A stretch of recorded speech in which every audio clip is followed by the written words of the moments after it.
Assalomu alaykum barchaga. Subsidiya orqali uy olaman degan fuqarolar uchun juda ham muhim xabarimiz bor. Joriy 2026-yilda uy subsidiyalariga arizalar qabul qilish jarayoni rasman shu oydan ochiladi. O'zbekiston Respublikasi Prezidentining 2026-yil 24-fevraldagi 29-sonli farmoniga ko'ra, joriy 2026-yilda uy subsidiyalariga arizalar qabul qilish jarayoni rasman shu oyning 16-mart sanasidan boshlab ochilishi hamda 1-dekabrga qadar davom etishi belgilandi. Shuningdek, joriy yildan boshlab ipoteka krediti asosida sotib olinayotgan uyga, ana shu joyni sotib olayotgan fuqarolarni doimiy yoki vaqtincha propiskaga qo'yishga 3 tomonlama kelishuvga asosan ruxsat beriladi. Endi bizga uy subsidiyasi bo'yicha eng ko'p berilayotgan savollarga qisqa to'xtalib o'tmoqchiman. Demak, birinchi savol, subsidiya asosan qanday oilalarga beriladi? Aytish mumkinki, uy subsidiyasi qonunchilik talablari asosida istalgan shaxs yoki oilaga berilishi mumkin. Faqat o'sha talabgor shaxs yoki oila rasmiy daromadga ega bo'lishi kerak va o'sha talabgorlarning rasmiy daromadi Qoraqalpog'iston Respublikasi va viloyatlarda mehnatga haq to'lash eng kam miqdorining, bu hozirgi kunda 1,271 ming so'm, ana shu miqdorning 2 baravaridan 8 baravarigacha, Toshkent shahrida 2 baravaridan 9,2 baravarigacha bo'lgan oralig'dagi daromadga ega bo'lishi kerak. Xo'p, yana bir masala, boshqa bir viloyatda doimiy propiskaga turgan shaxs ikkinchi viloyatdan yoki Toshkent shahridan subsidiya orqali uy olishi mumkinmi?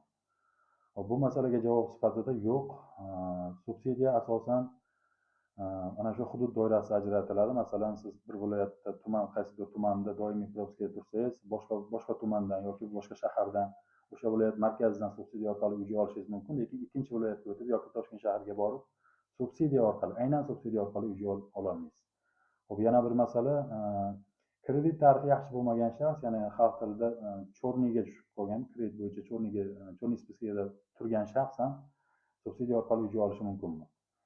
Bu masalaga keladigan bo'lsak, demak, subsidiya orqali uy olishda unga subsidiya ajratilishi mumkin, lekin undan keyin berilishi kerak bo'lgan, banklar tomonidan ajratilishi kerak bo'lgan ipoteka kreditini olish jarayonida u muammo bo'ladi. Ya'ni banklar o'z ichki siyosatidan kelib chiqib, o'sha kredit tarixi qoniqarsiz bo'lgan shaxsga ipoteka krediti ajratmasligi mumkin va bu o'z navbatida o'sha unga subsidiya ajratilgan taqdirda ham uy olishiga to'sqinlik qiladi.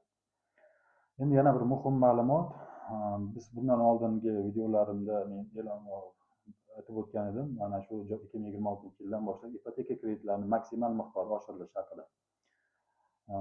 Ana shu miqdor oshirildimi hozirgi kunda, yo'qmi?